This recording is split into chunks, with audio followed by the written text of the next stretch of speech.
kasih ya Ibu ya. Ya.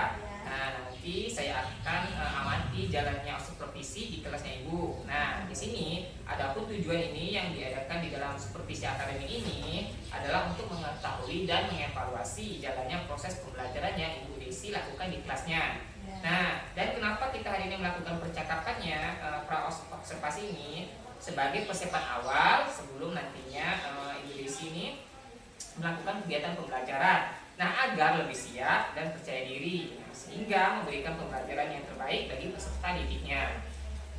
Nah, ada beberapa pertanyaan nih yang akan saya sampaikan kepada Ibu Desi ya. Nah, yang pertama ini berkaitan dengan materi dan tujuan. Kira-kira nih materi apa yang akan Ibu Desi sampaikan dan tujuan yang ingin Ibu Desi capai nih? Baik Pak, ini untuk kegiatan hari ini seperti yang akan Pak dilaksanakan. Kita di dalam kelas nanti materi yang akan saya sampaikan yaitu tentang bentuk norma dan aturan dalam kehidupan sehari-hari. Itu materi yang akan saya sampaikan kepada peserta didik.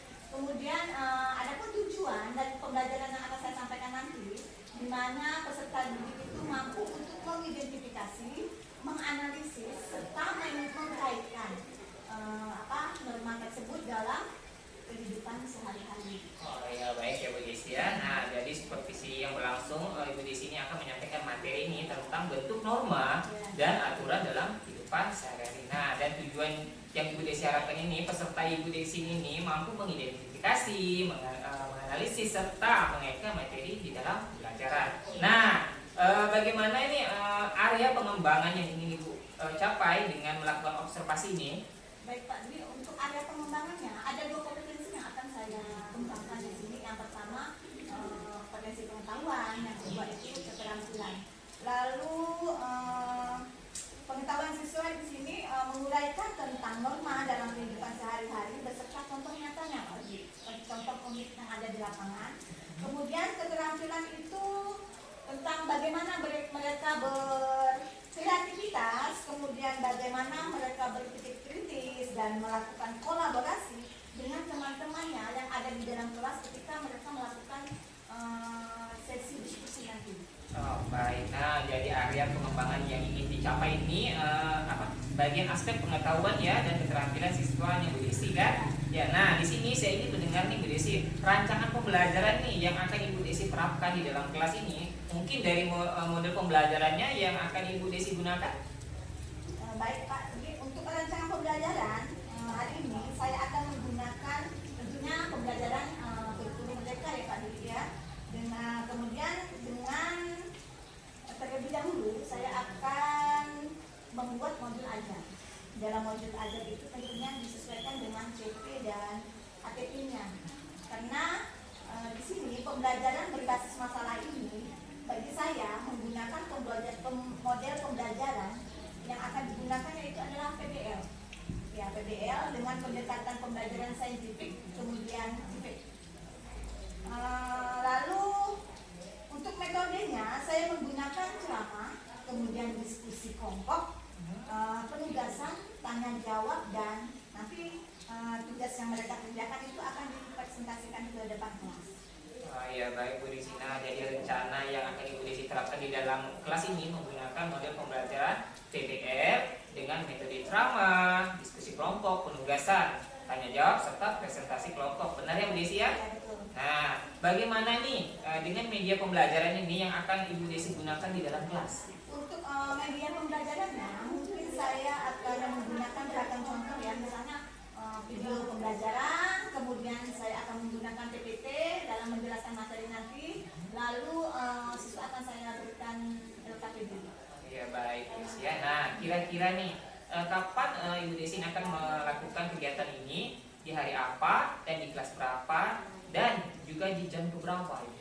Rencananya kegiatannya hari ini Pak Di. Nanti siang kan jam 7 Oktober 2024 jam pelajaran keempat.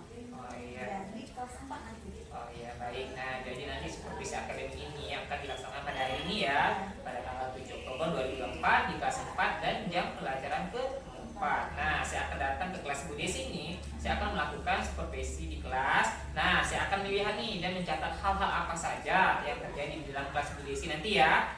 Nah, dan nanti setelah itu Ibu Desi melakukan supervisi kelas ini dan kita adakan percakapan di yang terakhir ya Ibu ya. Nah, yaitu percakapan pra-observasi. Nah, sebelum kita akhiri, kira-kira apa nih yang Ibu dapatkan dari hasil percakapan kita hari ini? Saya mendapatkan gambaran nih Pak Dwi tentang apa yang akan saya gunakan nanti ya pada saat observasi, kemudian media yang akan saya gunakan nanti itu sudah saya persiapkan Pak Dwi. Oh ya, baik Bu Desi. Nah, terima kasih atas waktunya dan sudah bersedia nih berbincang-bincang bersama saya di percakapan pra-observasi. Sampai bertemu di kegiatan observasi kelas hari ini ya Ibu ya. Baik Pak Dwi.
Selamat pagi Bu Desi. Waalaikumsalam warahmatullahi wabarakatuh. Selamat pagi juga Pak Dwi.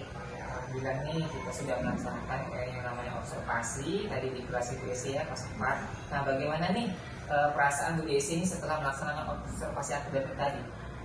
Setelah kegiatan observasi yang dilakukan tadi Pak Dwi, alhamdulillah saya merasa sangat lega Pak Dwi. Kemudian observasi yang dilakukan pada kelas ini sangat baik.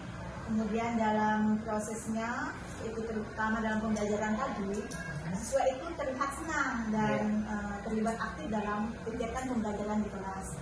Kemudian jadi tujuan pembelajaran yang saya harapkan ini benar-benar tercapai dan saya semakin semangat nih lagi Pak Dwi dalam kegiatan pembelajaran yang akan saya berikan kepada siswa dan akan terus memberikan pembelajaran yang selalu menyenangkan untuk siswa-siswa saya nantinya. Baik, nah tadi saya juga melihat nih bahwa siswanya Bu Desi ini semangat sekali nih mengikuti pembelajaran yang disampaikan oleh Bu Desi tadi ini. Nah, alhamdulillah menurut Bu Desi ini setelah tadi proses pembelajaran ini, apakah proses pembelajaran itu sudah sesuai dengan perencanaan pembelajaran yang Ibu Desi buat sebelumnya? Kalau dilihat dari kegiatan tadi Pak Dwi yang setelah observasi tadi kan, alhamdulillah kegiatan ini sesuai dengan perencanaan yang sudah saya buat sebelumnya. Kemudian dalam mengerjakan tugas nih, terutama anak tadi dalam mengerjakan tugas kelompok ini dapat berkolaborasi dan bekerja sama dengan teman-temannya yang lain Pak Dwi. Kemudian dia juga mampu untuk berpikir kritis, kemudian mereka kreatif dalam menyelesaikan tugas yang saya berikan tadi. Ya baik Bu, hasil dari proses pembelajaran tadi ini hal apa saja nih yang menurut Ibu Desi ini yang memuaskan?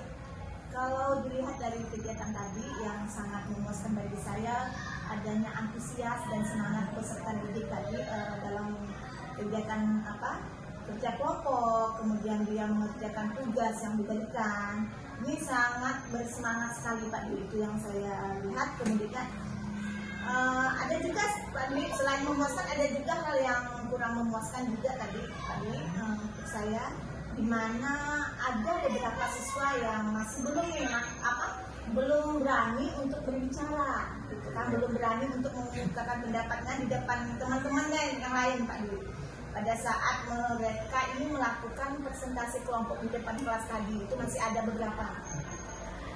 Nah, kira-kira ini dari skala 1 sampai 10 ya Bu Desi. Nah, menurut Bu Desi ini posisi Ibu dalam pencapaian tujuan pembelajaran ini ada di skala berapa ya Bu Desi? Kalau menurut saya pencapaian yang ada pada saat tadi ini di skala 9 Pak Dwi, karena yang saya perhatikan tadi seperti yang saya sampaikan, masih ada beberapa nih siswa yang kurang aktif, terutama mereka masih malu atau mungkin kurang pede ketika menyampaikan pendapatnya di depan teman-temannya yang lain pada saat presentasi tadi. Nah, pencapaian di skala 9 itu sangat baik ya Bu Desi. Nih, kira-kira nih yang skala 1 tersebut, apa nih hambatan atau gangguan yang Ibu Desi ini rasakan di dalam pembelajaran yang telah Ibu Desi laksanakan tadi? Yang untuk skala 1 tadi Pak Dwi, mungkin yang seperti saya sampaikan tadi, masih ada beberapa siswa nih yang di dalam presentasi kelompoknya tadi masih malu atau mereka masih belum bisa untuk berbicara atau menyampaikan pendapatnya di depan teman-temannya yang lain. Itu sih Pak Dwi yang kekurangannya tadi.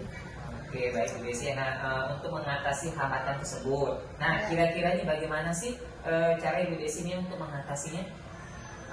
Mungkin yang pertama saya akan mengkondisikan dulu nih peserta didiknya seperti apa nantinya Pak Dwi. Kemudian mungkin mencari metode ya Pak Dwi atau media yang lebih menantang lagi bagi siswa sehingga akan menimbulkan minat atau keinginan belajar mereka itu jadi lebih aktif atau lebih bersemangat lagi Pak Dwi.